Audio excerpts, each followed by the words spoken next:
A lot of people keep looking forward without looking back. Like, how did it all start with you? Why did you stop at SMS instead of like keep going forward, I guess? Sure. So the question was, why do we stop at SMS? And I may have misspoke. We haven't stopped at SMS. In fact, EpiSurveyor, that project, is a Java application that runs on Java-capable mobile phones. I think we're going to add SMS capability to it, et cetera. But the reason I keep harping on SMS is I think it's the best example of, and if nothing else, kind of a mental exercise. I mean, the fact is, there's a ton of useful stuff you could do with SMS. So why don't we, for a start, do that? And then we can talk about what to do with iPhones. But by no means do we want to limit ourselves to that. What we do want to limit ourselves to is technology that is useful in the context we're working. 5 years ago, that meant EpiSurveyor was a Palm Pilot project, right, written on the Palm OS, recently defunct. Right? So at that time, it wouldn't have made sense for us, for example, that EpiSurveyor basically involves designing forms and collecting data, and the form designer was a Windows program. Now, there would have been many advantages at that time to make it a web-based program. We didn't do it, not because I didn't have good web access, but because none of the public health administrators or public health managers or officers had anything like reliable web access at that time. And so we adapt to that technology and we create a Windows program they can download. Now we're moving to a web-based program, and we're very happy to adopt technologies. We just don't want to adopt them too much faster than our actual user base adopts them, because then they won't use them.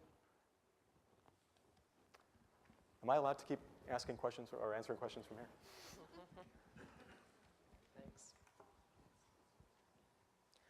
About the program you talked about, what if someone would start making those tables and a lot of the information is false?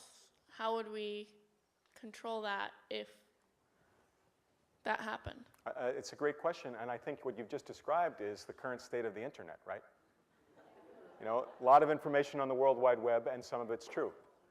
And as a physician, I'm constantly dealing with patients who have looked at one website or another and are coming, asking me, is this right, is that right, is the other right? Now, of course, I think what that has to do with is who do you trust, and setting up networks of trusted things.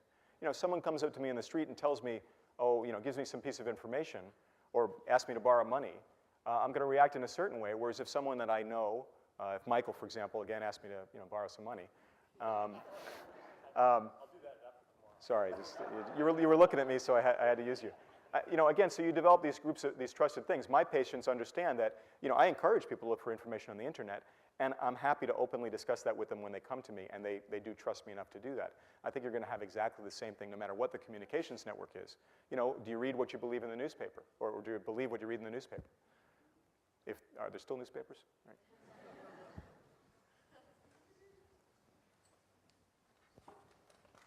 Thank you. Thanks a lot. That was great. Pleasure. Okay, thanks everybody.